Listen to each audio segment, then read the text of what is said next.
Bonjour et bienvenue à cette nouvelle édition du Bulletin des régions, une émission produite grâce à la collaboration des télévisions communautaires autonomes associées à Cogeco.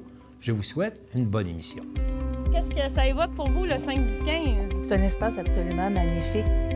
C'était des belles professions dans ce temps-là? J'ai fait 40 ans, madame.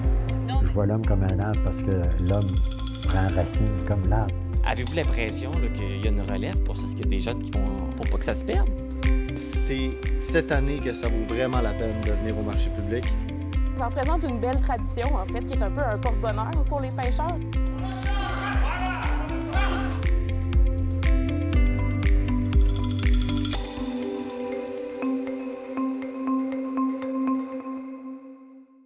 Au sommaire pour vous cette semaine. À Rimouski, on se demande comment va l'information régionale. À Saint-Irénée, poursuite des consultations pour agrandir le parc marin du Saguenay-Saint-Laurent. À Bonaventure, dans la MRC de Percé, un organisme pour favoriser l'accès des citoyens aux ressources marines. À Plessisville, après 50 ans d'opération, l'usine de production de l'eau potable devra être mise aux normes. À Forestville, la soupe populaire est de retour avec une nouvelle formule. À Donnacona, première édition du Salon du livre Portnevoix. À Lécoto, le rappeur Momentum poursuit son marathon de 365 trames musicales en 365 jours. À Saint-Gabriel, la télévision communautaire CTB-TV souligne avec éclat son 40e anniversaire. Mais pour commencer cette émission, on va se rendre à Amqui, où Marc Baudouin de la télévision de la Matapédia était aux célébrations de la 11e heure du 11e jour du 11e mois. La ville d'Amqui a souligné le jour du souvenir avec un rassemblement commémoratif au parc Marcel Rioux, situé derrière l'hôtel de ville, où est érigé un cénotaphe à la mémoire des anciens combattants. Voici le reportage.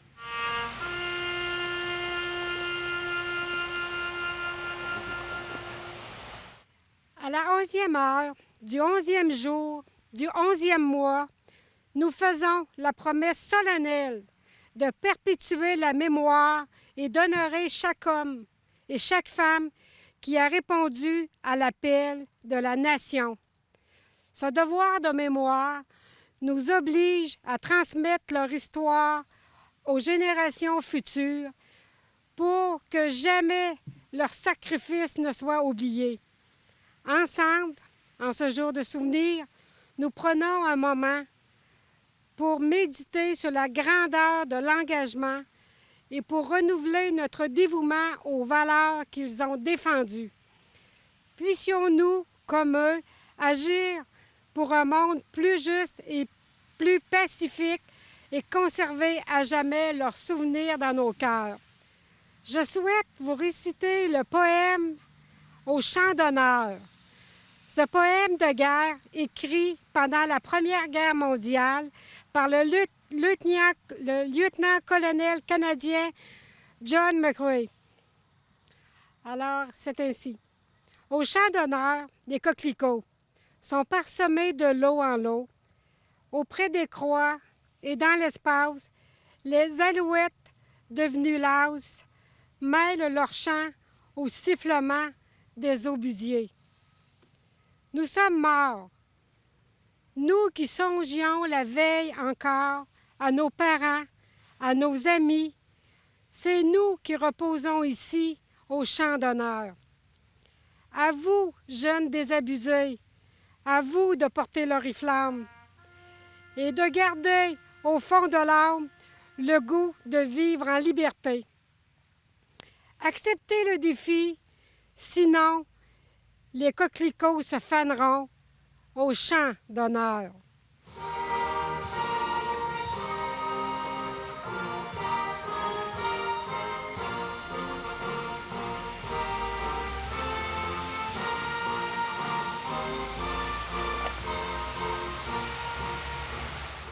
Je suis en compagnie de la mairesse de la ville d'Amqui, Sylvie Blanchette. Bonjour Sylvie. Bonjour Marc. Ça fait déjà quand même plusieurs années là, que la ville d'Amqui commémore le 11 novembre. Bien, plusieurs années que la ville d'Amqui l'a commémoré, mais moi, je vais dire, depuis les dernières années, depuis que je suis à la mairie, honnêtement, c'est la première fois qu'on commémore le 11 novembre. Que vous faites vraiment un événement là, plus particulier dans sa Exactement. Et pourquoi c'était important, justement, pour la ville d'Amqui de faire un événement spécial? Bien, je vais te dire, d'abord, c'est important de se souvenir. Tu sais, puis quand on entend parler encore des guerres aujourd'hui, tu sais, on se dit, mon Dieu, ça s'est déjà passé, c'est dans le passé, mais de se souvenir, ça nous rappelle qu'il y a des gens, Première Guerre mondiale, Deuxième Guerre mondiale, qu'il y a des gens d'ici qui sont allés de l'autre côté et qui ont combattu pour nous, qui ont combattu pour que nous, aujourd'hui, qu'on puisse avoir la vie qu'on a aussi. Oui, parce qu'on en parle, mais il y a du monde de la Matapédia qui ont fait la guerre. Là. Je pense que les noms sont écrits aussi sur le monument. Les noms sont écrits. J'ai nommé tout à l'heure des personnes qui sont allées, mais les noms sont écrits. Il y a des gens qui sont allés, qui malheureusement sont décédés lorsque j'étais à la guerre. Fait que c'est sûr qu'il y a des gens d'ici, gars. Ils étaient mobilisés, les gens, puis ils devaient y aller. Moi, dans ma famille, j'ai des oncles qui sont allés à la guerre, puis et ces gens-là aussi restaient marqués. Fait que c'est pour ça qu'il faut se souvenir du sacrifice qu'ils ont fait, parce qu'ils laissaient leur famille ici, ils partaient et ils ne savaient pas s'ils allaient revenir. Fait que certains ne sont pas revenus, puis d'autres qui sont revenus. Et c'est pour ça aujourd'hui, on veut vraiment les souligner, le travail remarquable qu'ils ont fait. Je suis maintenant en compagnie d'un vétéran, Donald Courcy. Bonjour, M. Courcy. Bonjour. Vous êtes un vétéran, mais par rapport à quelle division? J'étais dans la marine, service des sous-marins. OK. Donc, comment vous avez trouvé justement la cérémonie commémorative qui a été offerte ici à Amqui? Bien, je pense que ça a été très bien. C'est le temps qu'on en fasse à Amqui. Il y a beaucoup de vétérans qui sont originaires de la vallée puis d'Amqui. Puis c'est une bonne manière de se souvenir de leur sacrifice. Tout à fait. Et vous, ce que vous avez fait aussi, vous avez dit que vous étiez dans la marine, vous avez... C'est ça. Bien, moi, premièrement, mon grand-père est vétéran de la Première Guerre. C'est un gars d'Amqui, justement. Mon père, un gars de Saint-Moïse, mais qui était vétéran de la Deuxième Guerre. Et moi, je suis de Val-Briand. Et je suis rentré dans la marine en 1965 pour l'aventure en premier. Puis j'ai fait 8 ans dans la marine, incluant 6 ans sur les sous-marins. OK. Oui. Et puis, quel souvenir vous gardez de tout ça? Ah, ça a été les meilleures années de ma vie. Tout ce qui s'est passé dans la marine, ça a été pour moi...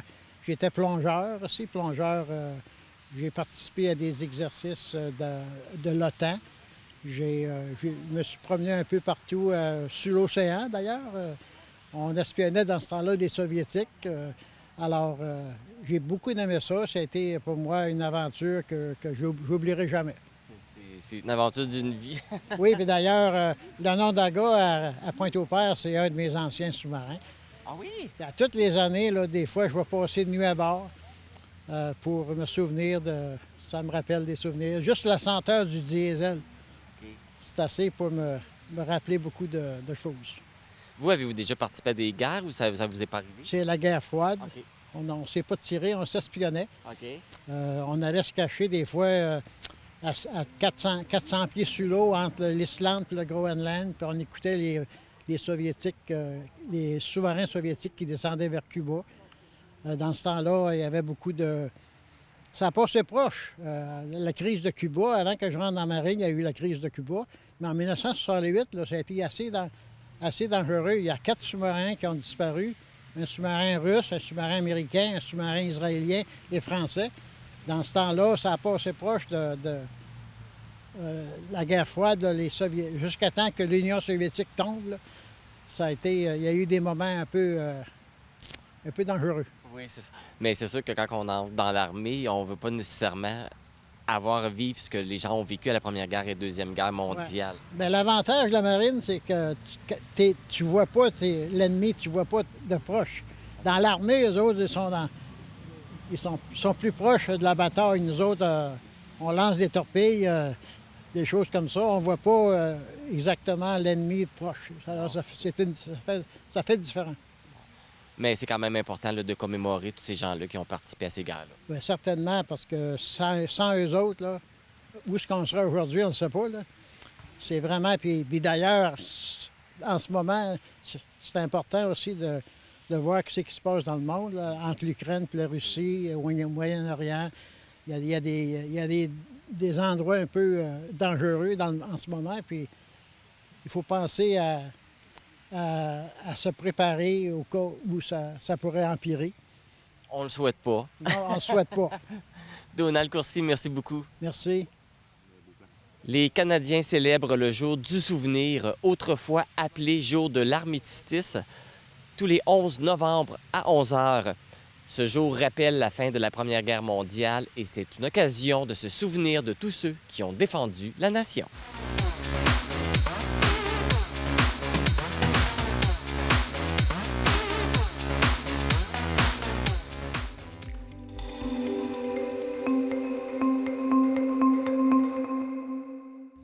La Fédération nationale des communications et de la culture associée à la CSN était de passage à Rimouski dans le cadre d'une tournée régionale portant sur l'avenir des médias en région. Marc Després de TV Métis y était. Alors aujourd'hui, on participe au niveau de la FNCC-CSN à une tournée pan-québécoise afin de savoir, comment va l'information régionale. Alors, on a quand même eu ici, du côté de Rimouski, une bonne vingtaine de participants, donc très content.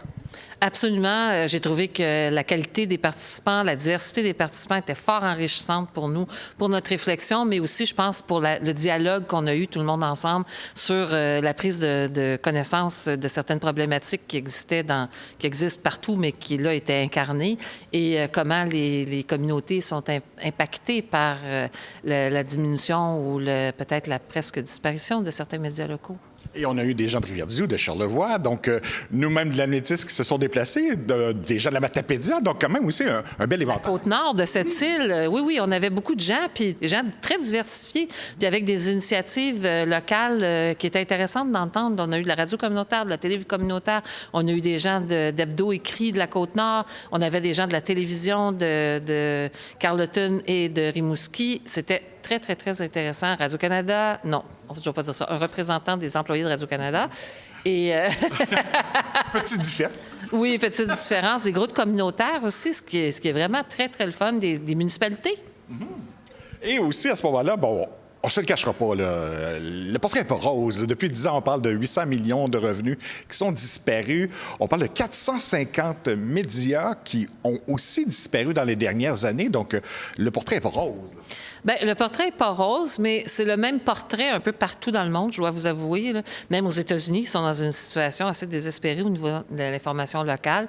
La raison est justement la perte des revenus publicitaires au détriment des GAFAM, de l'économie de la Californie, je dirais ça comme ça. Là. Fait que les gens on font de la publicité maintenant dans les réseaux sociaux plutôt que de préférer de faire ça dans les médias locaux, ce qui a amené une baisse des revenus significative dans les médias locaux et qui met en péril la survie de ces mêmes médias. Et on dit que les gens dépensaient jusqu'à 50 $ dans les dernières années et ce fameux 50 $ a fondu à 10 $. Donc, cette somme qui est disparue est plus qu'importante. Oui, en fait, c'est comme on constate qu'il y a à peu près 200 millions qui ont aussi disparu de l'écosystème de par le simple fait de, comment je pourrais dire, la transformation numérique a amené un principe de gratuité pour avoir accès à l'information et le 50 $ que les ménages dépensaient avant pour s'acheter un journal régulièrement ou s'abonner au câble pour avoir accès au téléjournal ou whatever, bien, ces gens-là ne le font plus. Donc, il y a à peu près 10 $ qui est envoyé en argent frais dans l'écosystème pour se procurer de l'information maintenant. Donc, on peut supposer que c'est la presse écrite plus, là. Mais il y a un 40 $ dans l'écosystème qui a disparu en 10 ans, qui est aussi fait très mal. Ça représente à peu près 200 millions en tout, là. Et c'est souvent, ce sont des sujets qui aussi peuvent ne plus être abordés. Au niveau régional, là, c'est une catastrophe, là.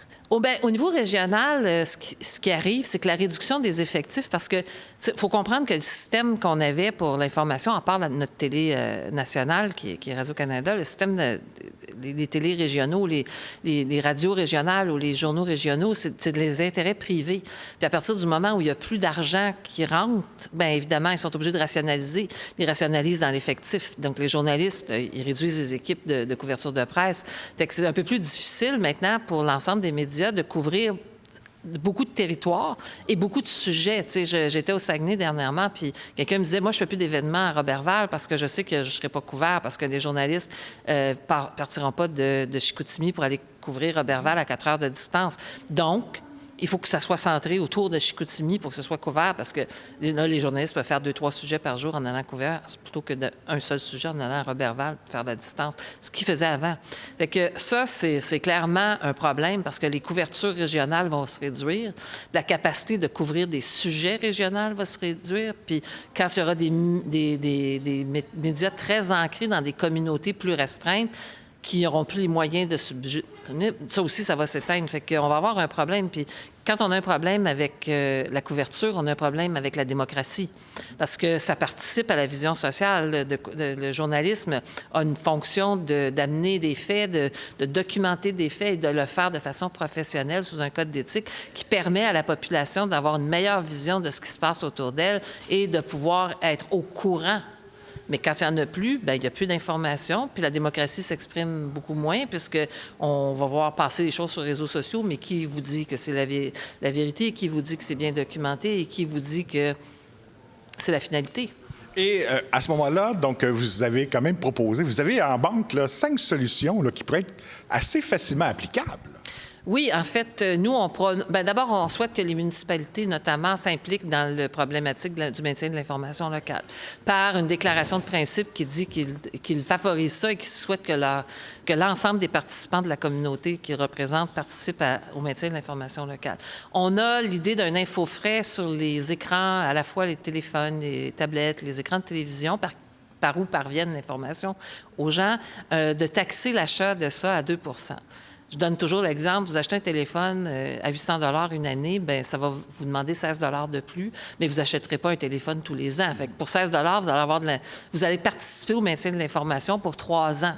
Fait que c'est la même chose, vous n'achetez pas une télé tous les ans, ou pas une tablette tous les ans, ou pas un ordinateur tous les ans. Donc, c'est une façon de faire contribuer, oui, le public, oui, c'est une taxe pour le public, mais en même temps, c'est aussi une participation du public au maintien d'avoir de l'information professionnelle et de qualité. Ça, c'est la deuxième chose. On souhaite aussi faire augmenter les crédits d'impôt pour les gens, les industries qui font de la promotion dans les médias locaux, par opposition à acheter sur les médias, les réseaux sociaux nationaux, parce que les médias locaux ont besoin de cet apport de leur propre environnement. Donc, si on peut doubler les crédits d'impôt dont les entreprises peuvent bénéficier quand ils font de l'achat de publicité, bien, ce serait intéressant quand c'est fait dans les médias locaux. On souhaite aussi que les gouvernements investissent un montant signifiant, un pourcentage signifiant de leur budget dans les médias locaux, de leur budget de promotion ou de publication dans les médias locaux. Donc ça, on pense que ça aiderait à maintenir en santé financière l'ensemble de ces médias-là. Et le thème, donc, était l'information, un bien public, sauvons-la. Donc, il n'est pas trop tard? Non, je pense pas qu'il est trop tard parce que je pense qu'il faut que les gens se rendent compte qu'on est au bord du précipice. J'allais dire non, au bord du gouffre. Non, c'est pas vrai. Qu'on est dans cette démarche de réduction-là, puis qu'il ne faut pas attendre que ce soit terminé, puis que la pâte à dents soit sortie du tube parce qu'on ne pourra pas la réintroduire dans le tube. Et comment vous voyez les futures élections fédérales? Il y a les élections américaines qui viennent d'avoir lieu. Donc, est-ce que ça vous inquiète? Bien, ça m'inquiète. Moi, j'espère que nos politiciens de toute confession, oui, s'intéressent à la problématique de l'information locale et quand même reconnaissent la valeur du travail professionnel des journalistes. Bien, merci beaucoup et on va se souhaiter effectivement que nos médias puissent survivre. Merci beaucoup. Bonne fin de journée.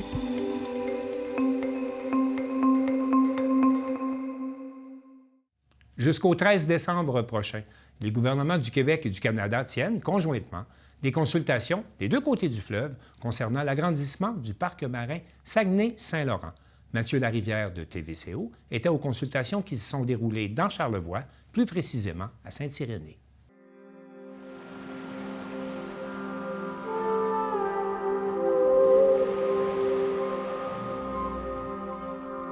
Le projet d'agrandissement du parc marin du Saguenay-Saint-Laurent a le vent dans les voiles.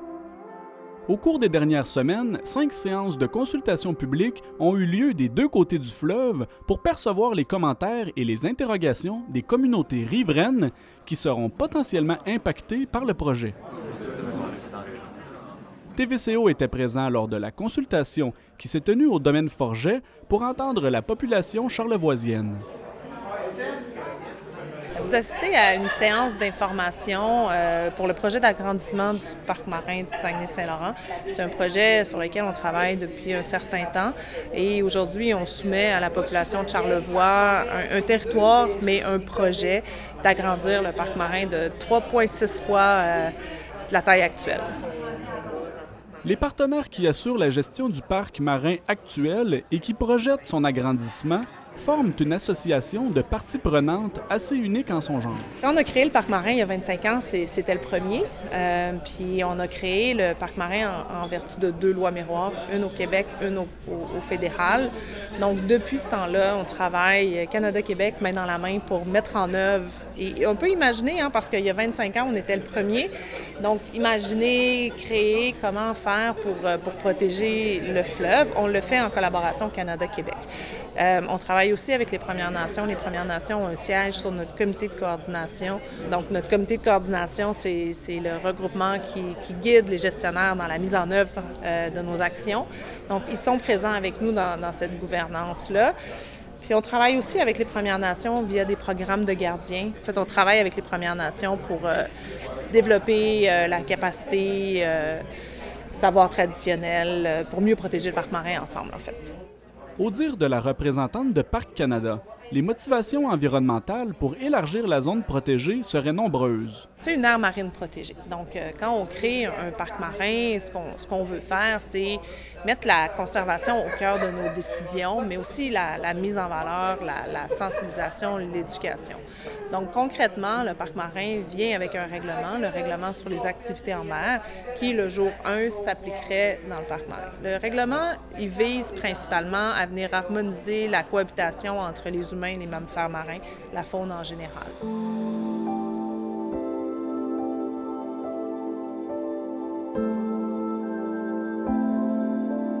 La protection du beluga constitue l'un des arguments centraux au cœur des finalités souhaitées par les gestionnaires du parc marin. En fait, le beluga, son habitat essentiel du beluga, le parc marin protège actuellement juste 37 %. Donc, c'est une des principales raisons pour lesquelles on veut agrandir le parc marin, c'est-à-dire de venir chercher 100 % de l'habitat essentiel. L'habitat essentiel, c'est l'espace que la femelle et leurs jeunes ont besoin pendant l'été pour vaquer à leurs occupations. C'est un des outils pour favoriser le rétablissement de l'espèce. Donc, le parc marin, c'est un outil pour mieux protéger cet habitat-là. Donc, on parle entre autres de distance d'approche, de vitesse, des comportements à adopter en présence des belugas. Notre règlement nous permet aussi de faire des zones d'exclusion temporaires qui permettent de créer des bulles de tranquillité dans les endroits où c'est important. On le voit actuellement dans la baie Sainte-Marguerite, dans le parc actuel. Donc, c'est un outil qui nous permet justement de mieux protéger le beluga.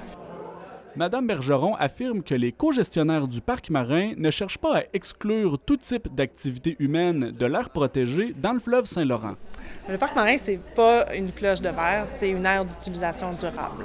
On est donc un territoire, on tente de protéger le territoire tout en favorisant le prélèvement, que ce soit la pêche récréative, la pêche, même la pêche commerciale. La voie maritime continue de passer dans le parc marin parce que c'est important. Donc, notre approche, plutôt que d'exclure l'humain de l'écosystème, c'est de travailler avec les utilisateurs pour juste changer nos façons de faire. Ralentir, dévier de la route, garder des distances d'approche. Donc, c'est la façon dont on travaille.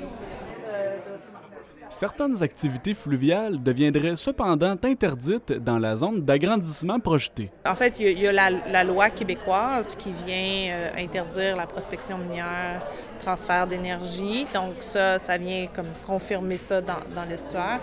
Puis du côté du Canada, on a le règlement sur les activités en mer. Le règlement sur les activités en mer, il encadre les comportements des humains en lien avec les baleines. Donc, il y a des vitesses à respecter, des distances d'approche à respecter.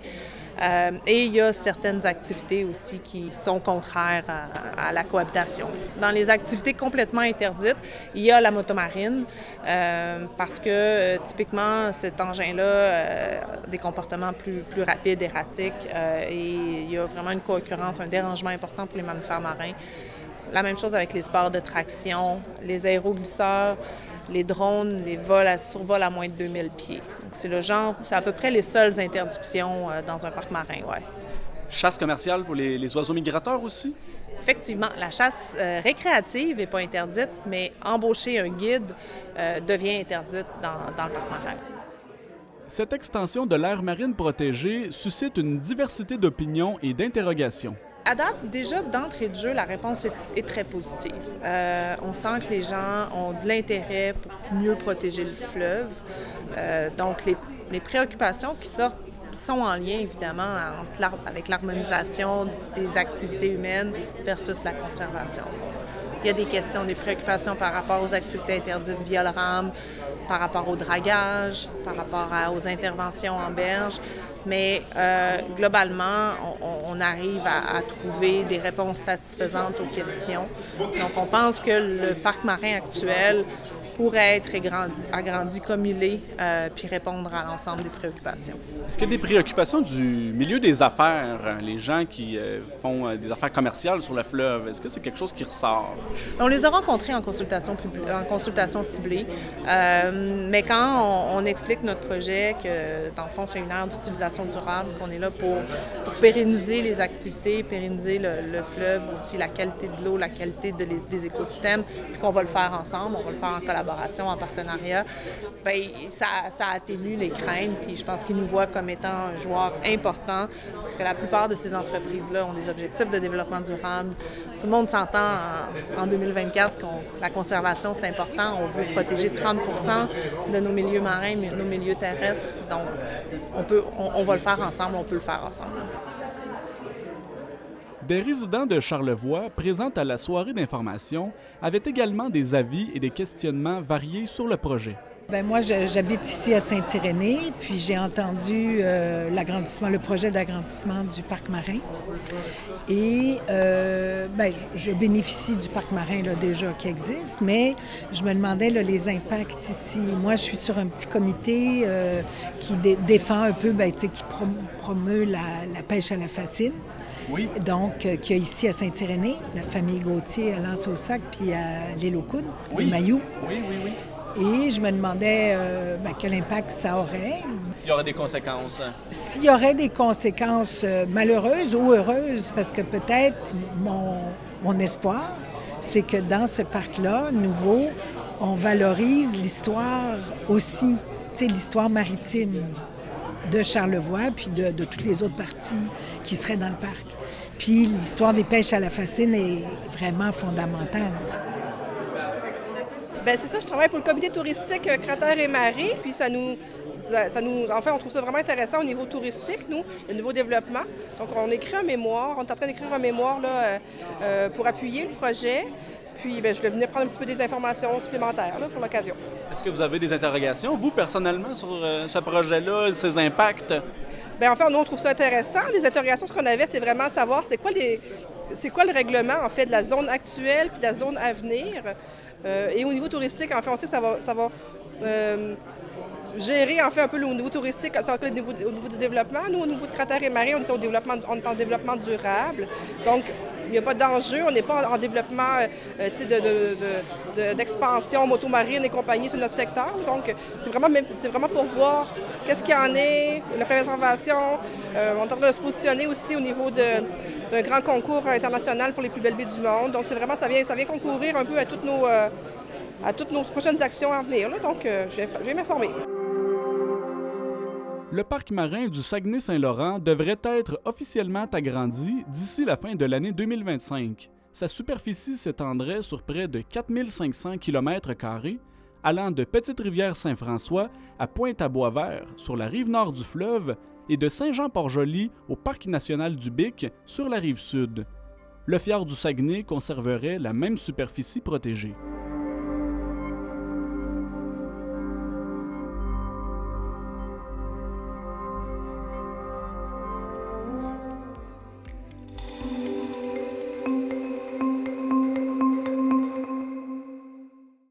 Contrairement à ce qu'on pourrait croire, l'accès aux ressources marines pour les Gaspésiens n'est pas toujours évident. Pour combler cette lacune, il y a un comité de citoyens qui vient d'être créé et on écoute le reportage de Jean-Denis Laperrière de DVRP. Donc, vous venez de faire le lancement du nouvel organisme ensemble pour un accès aux ressources marines. C'est quoi cet organisme-là? Bien, en fait, c'est un groupe de citoyens qui se sont mis ensemble pour réfléchir à l'accès qu'on a en tant que citoyen aux ressources marines. Puis, on s'est rendu compte que c'était très différent d'une province à l'autre. Puis, c'était le Québec qui était un peu le moins bien servi. Donc, on a décidé de se regrouper ensemble pour intéresser les gens à ce dossier-là, que l'accès aux ressources marines. Oui, bien, j'ai pu le constater pendant votre présentation. Les provinces de l'Ouest canadien, puis pourtant, on a tous la même réglementation, celle du fédéral. Les provinces canadiennes, eux autres, vont l'appliquer. Tout le monde a le droit de faire ce qu'ils veulent selon la loi. Tandis que nous autres, tout nous est interdit, façon de parler. C'est un peu pour ça. Oui, tout à fait. C'est la disparité entre l'application des lois d'une province à l'autre là, qui nous a vraiment intéressés ou motivés à aller de l'avant avec cette organisation-là. Donc, avec cet organisme, qu'est-ce que vous espérez faire? Bien, en fait, on souhaite développer notre base de membres parce que on pense qu'il faut être regroupés ensemble pour avoir un certain poids auprès du politique. Puis, on est actuellement là aussi supporté ou accompagné par la Fédération des chasseurs-pêcheurs du Québec qui, on pense, ont une clientèle qui pourrait être très intéressée aussi par nos activités. Mais c'est vraiment ça. Donc, d'avoir un certain pouvoir pour engager la discussion avec le gouvernement. Cette représentation-là auprès du gouvernement, il y a quelqu'un qui apportait comme commentaire qu'il pourrait avoir aussi aller faire de la représentation auprès des villes pour avoir leur appui. Quelque chose qu'on Bien, tout à fait. En fait, on essaie de parler avec le plus de monde possible pour rallier le plus de gens derrière notre démarche. Donc, oui, effectivement, là, s'il y a des citoyens ou des élus municipaux, provinciaux qui ont un intérêt pour cette démarche-là, bien, on les encourage à en parler, à communiquer avec nous puis voir comment ils peuvent s'impliquer dans notre démarche. Pouvez-vous me donner des exemples, justement, de grandes disparités qu'il peut y avoir entre le Québec et toutes les autres provinces? Bien, une qui est très marquante, je dirais, c'est la possibilité de cueillir des pétoncles en plongée sous-marine dans la baie des Chaleurs du côté néo-brunswickois, mais que ce soit interdit complètement du côté du Québec. Donc, c'est un plan d'eau qu'on partage, qui est délimité entre les deux, mais d'un côté, c'est une activité qui est autorisée, mais pas de l'autre. Donc, si on serait à Campbellton, Pointe-à-la-Croix, jusqu'à la moitié du pont, on a le droit d'un côté, puis dès qu'on l'a franchi, on n'a plus le droit. Oui, c'est à peu près ça, oui. Est-ce que là, vous êtes en processus pour avoir des membres? Est-ce que vous avez aussi des partenaires qui vous accompagnent là-dedans? Bien, certainement. Avant de démarrer l'organisation, on a rencontré plus d'une douzaine d'organisations au BNL, soit en développement social, communautaire, alimentation. Puis tous nous mentionnaient être très intéressés par cette mission-là. Par contre, il n'y avait personne qui avait, disons, cette mission dans leur mandat. Donc, ils ne se voyaient pas en mesure de porter la mission. Donc, c'est pour ça qu'on a décidé de créer cette OBNL-là. Puis, on est supporté par le pôle d'économie sociale de la Gaspésie, notamment le chantier de l'économie sociale du Québec, puis aussi, comme je mentionnais, la Fédération des chasseurs-pêcheurs du Québec. Là, dans le fond, vous allez faire ces représentations-là, ces activités-là pour la pêche récréative, donc monsieur et madame tout le monde. Qu'est-ce que dit l'industrie de la pêche? Bien, actuellement, c'est pas nécessairement un discours ou une communication qu'on a direct. Puis je pense que ça dépend beaucoup de tous et chacun. Il y en a qui vont peut-être être un peu plus opposés, d'autres plus ouverts. Mais éventuellement, c'est un discours qu'on veut ouvrir parce que notre objectif, c'est vraiment pas de nuire aux pêches commerciales. Loin de là, c'est d'avoir une utilisation qui soit un petit peu plus représentative des différentes parties citoyennes.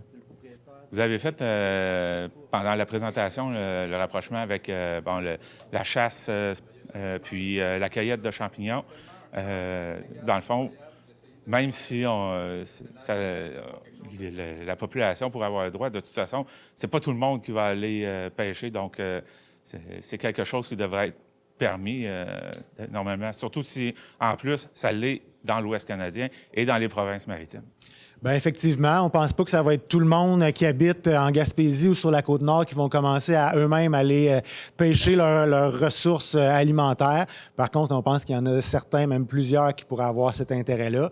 Puis, bien, c'est aussi de fournir une ressource alimentaire à des gens qui sont parfois peut-être dans des situations financières un peu plus difficiles ou qui vivent dans des déserts alimentaires aussi. Surtout quand on voit le prix assez élevé des produits de la mer.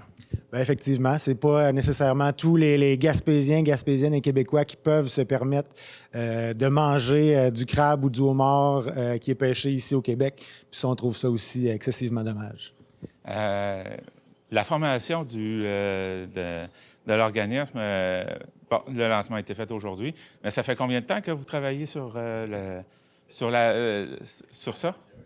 Ça fait plus de 2 ans. On a eu plusieurs rencontres, plusieurs discussions avant d'être formés en tant qu'OBNL, mais ça fait environ 1 an là, que l'organisation est formée en tant que telle.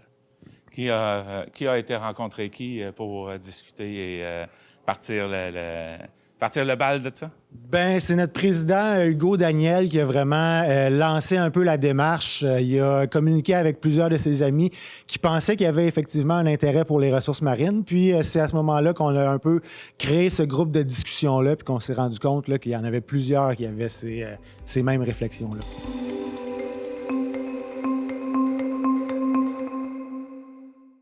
Sylvana Suarez de la télévision de l'Érable a visité l'usine de filtration de Plessisville, où on fabrique à chaque jour 9300 mètres cubes d'eau potable.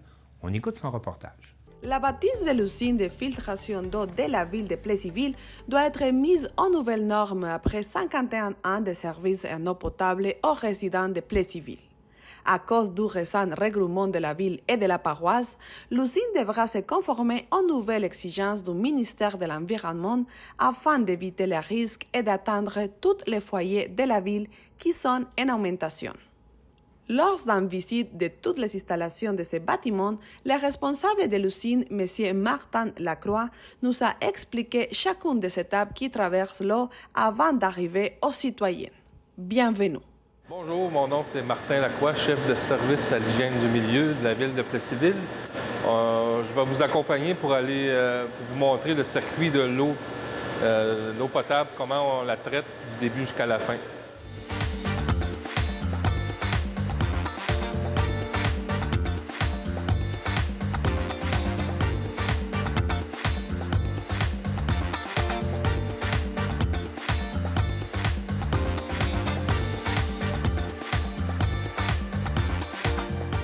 L'eau brute est pompée à la rivière Bécancour, ce qui est notre prise d'eau, à 14 km de Plessisville.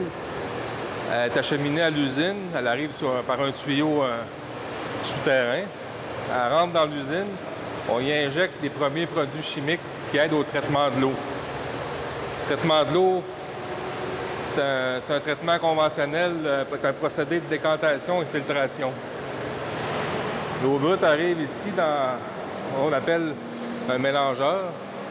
On a mis dans le mélangeur un premier produit qui s'appelle sulfate d'aluminium, qui sert de coagulant, qui aide à la décantation. On y ajoute aussi du charbon actif pour ce qui aide à enlever les goûts et les odeurs de l'eau brute de la rivière. C'est pour ça que l'eau peut paraître noire. C'est le charbon qui cause cette couleur-là. Une fois que tout ça est mélangé, on peut voir aussi à gauche, il y a une petite injection d'eau. C'est un polymère, c'est un aide coagulant qui va aider à faire la coagulation puis la décantation un peu plus loin.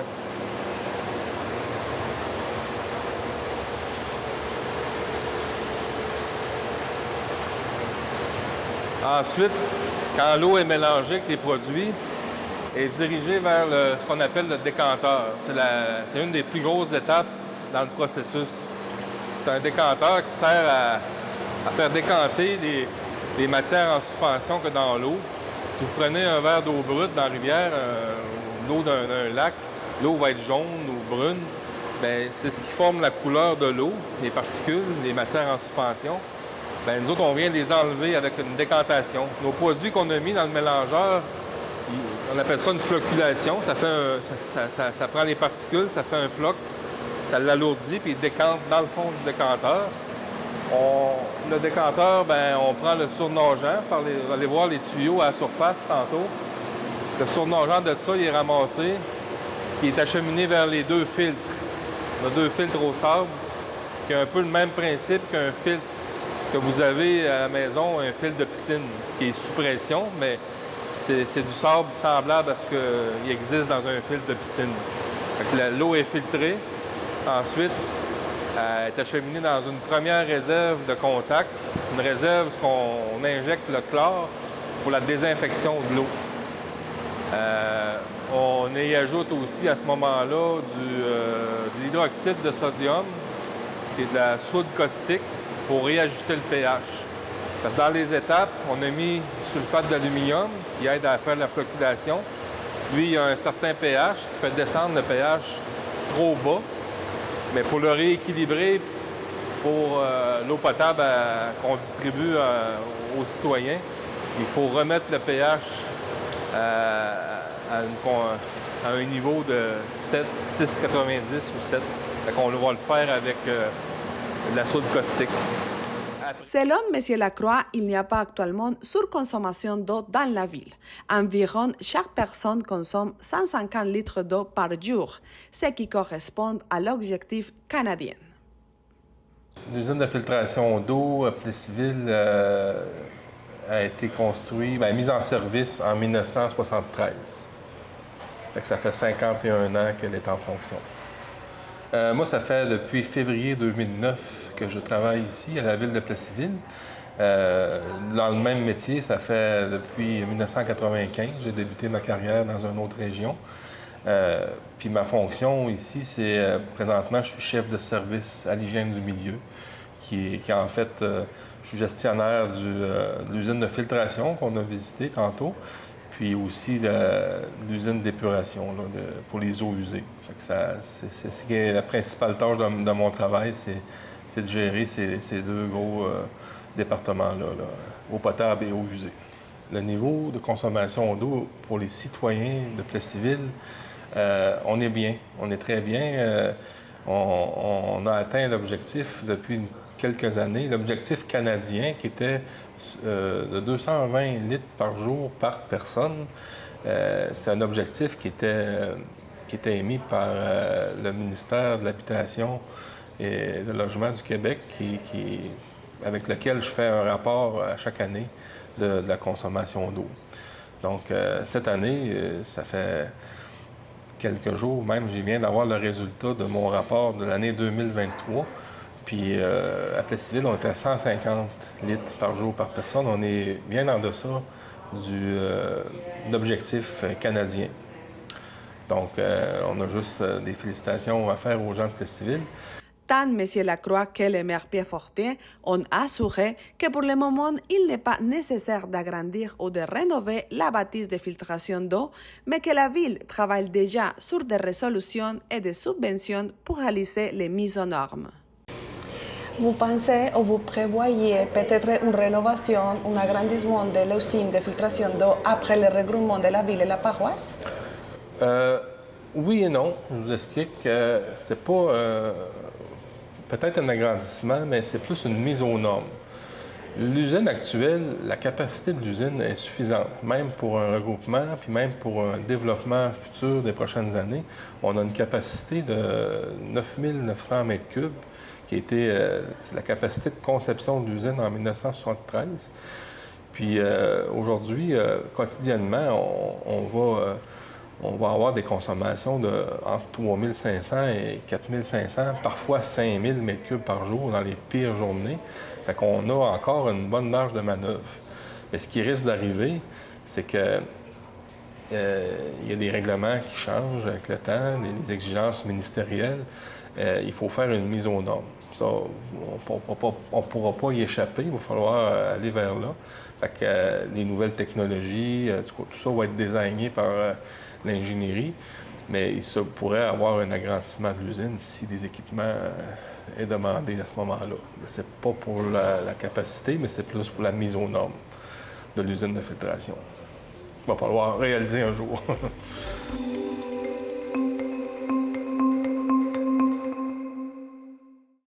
À Forestville, la soupe populaire est de retour avec une nouvelle formule. On écoute le reportage de Joanie Michaud-Godreau de la Télévision du Littoral.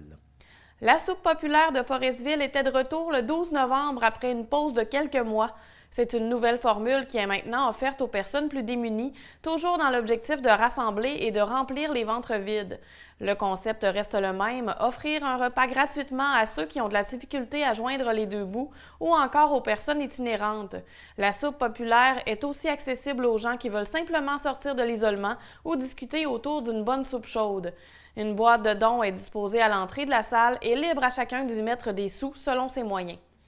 En nouveauté, l'activité change de journée et une fois sur deux, ce sera un souper qui sera offert. Au sous-sol de l'église, la Fabrique Saint-Luc prend en charge le dîner tous les deuxièmes mardis du mois. Les Chevaliers de Colomb s'occuperont quant à eux d'organiser un souper le premier dimanche du mois dans leur salle, dévoile Claire Gagné, une des responsables du projet attitrée à la Fabrique Saint-Luc. La prochaine soupe populaire aura donc lieu le 24 novembre à la salle des Chevaliers de Colomb à compter de 17 h. L'équipe essaye cette nouvelle formule pour joindre le plus de personnes possible. Avec les soupers, elle espère rejoindre une nouvelle clientèle qui ne vient pas nécessairement sur l'heure du dîner. Au printemps dernier, la soupe populaire avait accueilli 80 personnes lors de certains dîners. Madame Gagné croit que le projet doit se faire connaître davantage parce que les gens ne savent pas qu'ils peuvent venir. C'est ouvert à tous, il n'y a aucun jugement, assure la porte-parole du groupe d'organisateurs. Avec l'inflation et la flambée des prix à l'épicerie, manger des bons repas sains n'est pas acquis pour tout le monde. La soupe populaire vient donc répondre à un besoin qui est criant, selon Madame Gagné. La clientèle itinérante est visée, mais l'objectif est beaucoup plus. Il y a des mères et pères monoparentales, des personnes seules, des personnes aînées, des étudiants, par exemple. Plusieurs organismes de Forestville et de la région unissent leurs forces pour rendre possible la tenue de la soupe populaire. La Fabrique Saint-Luc et les Chevaliers de Colomb Conseil 3117 reçoivent l'appui du milieu communautaire. Le Centre d'action bénévole Le Nordais s'implique dans le projet, tout comme le CIS de la Côte-Nord, le Carrefour Jeunesse-Emploi de la Haute-Côte-Nord et le Centre des femmes de Forestville. Certains organismes viennent aussi donner un coup de main sporadique, tels que Semo Côte-Nord et Action Chômage Côte-Nord. En plus d'être financée par les dons récoltés lors de ces activités, la soupe populaire reçoit aussi un appui financier de Centraide Haute-Côte-Nord Manicouagan.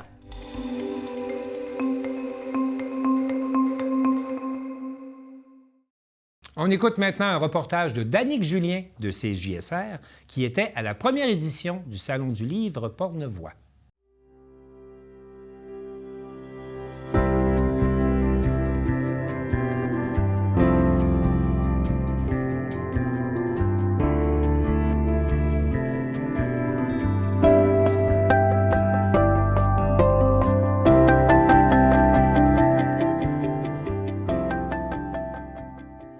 Bonjour, mon nom est Mick et puis nous sommes ici au Centre Donali de Donnacona pour la première édition du Salon du livre Portnevoix.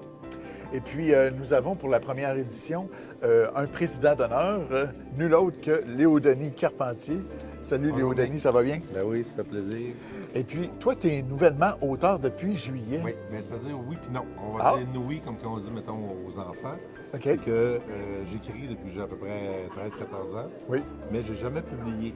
Donc, l'été dernier, le 3 juillet, j'ai lancé mon premier recueil de poésie, qui s'appelle Poésie éparse. Et là, lorsque vous m'avez invité pour être président d'honneur, ça m'a fait plaisir pour la première édition du Salon du livre Portnevoix, c'est merveilleux. Oui, tout à fait. Est-ce que tu peux nous en lire un petit extrait? Ah bien, certain. Je peux prendre, Entre chien et loup. Oui. Cette bête poilue, immobile dans cette lumière, ombre aux pénombres, dois-je l'appeler, l'amadouer, la faire mienne, docile et affectueuse? Dois-je la craindre, hurler au loup, cachée derrière le merisier, près de l'écorce? Elle joue, elle m'épie, prête à attaquer. Qu'en penser, entre chienne et louve? Tout d'un coup, la poésie, les contes, les récits aussi, entre chien et loup. Wow, bravo. Bravo. Et puis, toi, tu fais partie de la quinzaine d'exposants aujourd'hui. Et puis, c'est la première édition, mais l'année prochaine, on prévoit déjà une deuxième édition, deuxième dimanche de novembre. Date facile à se souvenir. Et puis, l'entrée est gratuite, ouverte à tous, ici à Donnacona. Alors, on vous invite à venir nous rencontrer et à venir entrer un peu dans notre monde intérieur, soit de poésie, de romans, de photos aussi. Oui.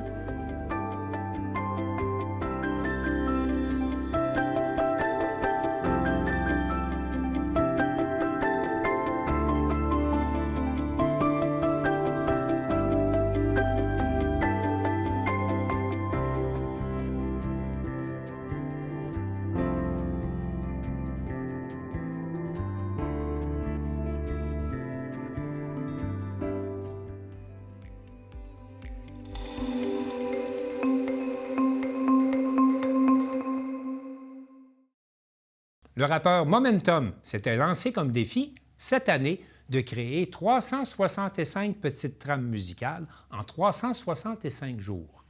Guillaume Pimparé de C'est sûr.tv est allé à sa rencontre au moment où il créait son 300e beat. 365 beats en 365 jours. C'est le défi que le producteur de musique Thomas Payan s'est donné le 1er janvier 2024. Aussi connu sous le nom de Momentum, le musicien natif des Coteaux s'est mis au défi de créer et de promouvoir sur les médias sociaux 365 trames musicales uniques afin de parfaire sa méthode. L'équipe de C'est sur la télé l'a rencontré à l'occasion de son 300e beat. Ça a parti, j'ai vu une couple de producers qui faisaient ça depuis une couple d'années, des one beat a day. Pendant un an, ils faisaient un beat puis ils le postaient sur le net.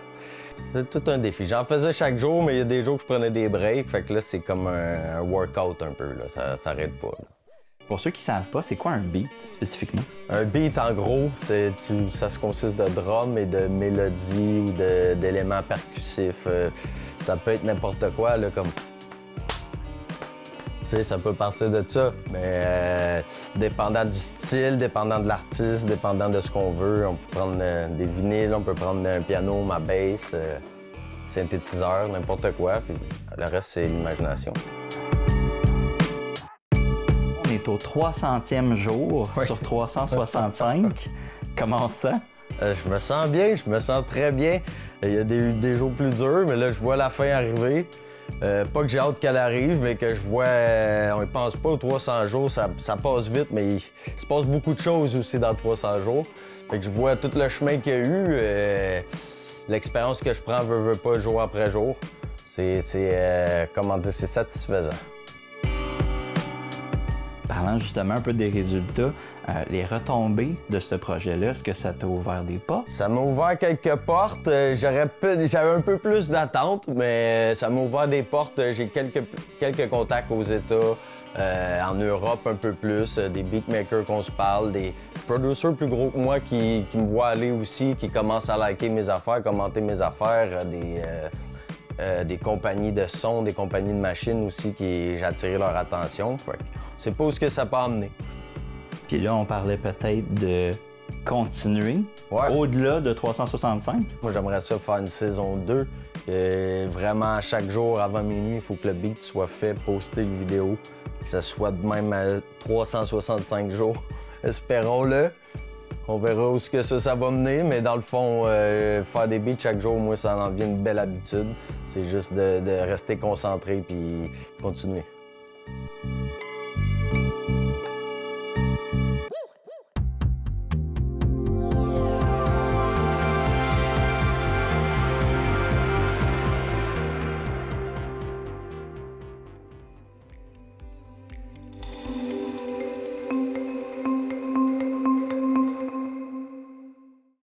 La télévision communautaire CTB-TV œuvre maintenant depuis 40 ans dans la région de Saint-Gabriel.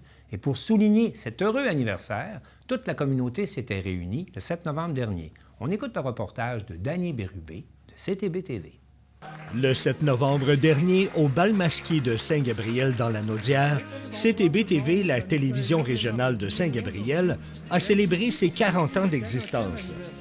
L'événement a été l'occasion de rendre hommage aux employés et bénévoles qui ont contribué à la réussite de la télévision. Pour lancer les festivités, plusieurs dignitaires, parmi lesquels le maire de la ville de Saint-Gabriel, le maire de la municipalité de Saint-Gabriel de Brandon, le directeur de la Chambre de commerce, ainsi que le député de Berthier-Masquinongé, M.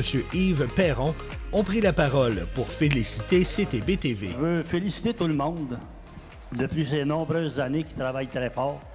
Puis M. Comeau, en l'occurrence, qui change pas, qui est toujours, on dirait, à la même âge. On essaye de copier, c'est un peu sa vitalité.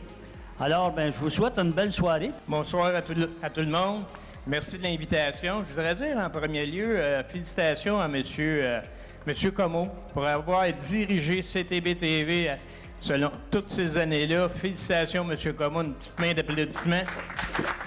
Et écoute, vous êtes un modèle à suivre là, pour représenter la culture lanaudoise et même brandonienne, mais au-delà de la brandonnier, au-delà de la lanaudière.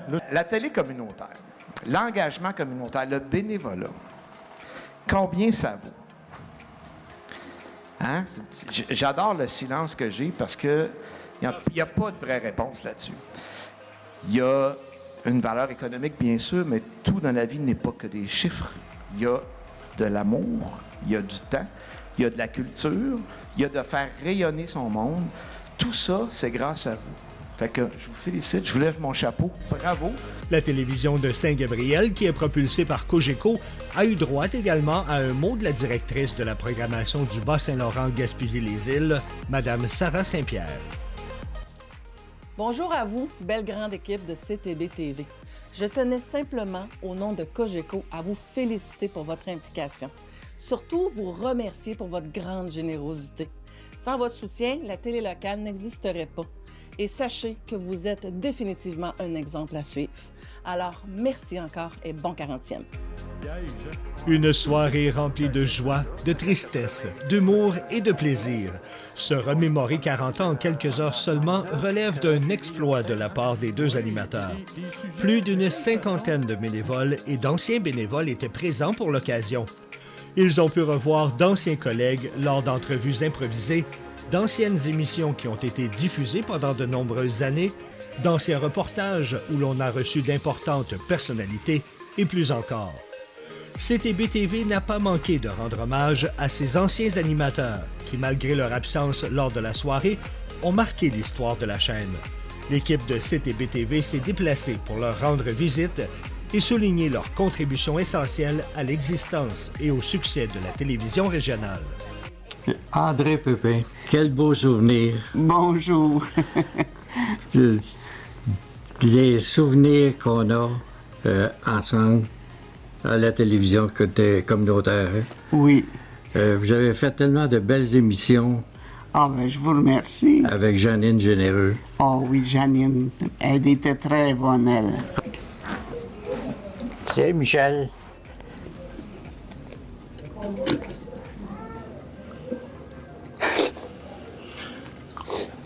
C'est beau, hein? C'est une belle plaque, hein?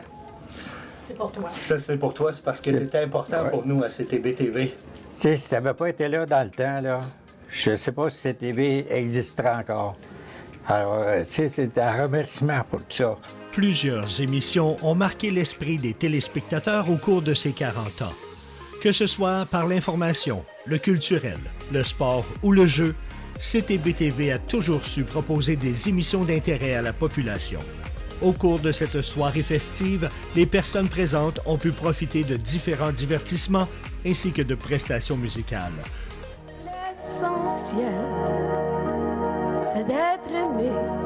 Le reste importe peu. La seule vérité, c'est compter pour quelqu'un.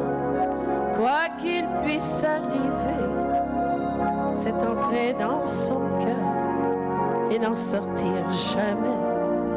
Une fête dont les gens vont se souvenir longtemps. Bon 40e, CTB-TV. Et je voudrais qu'on termine en donnant une bonne main d'applaudissement à nos deux piliers, Gilles et Judith.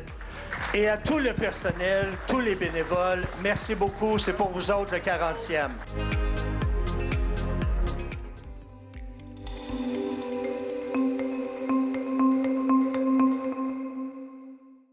C'est tout pour le Bulletin des régions cette semaine. J'espère que cela vous a plu. Je remercie toutes les télévisions communautaires participantes et je vous dis à bientôt.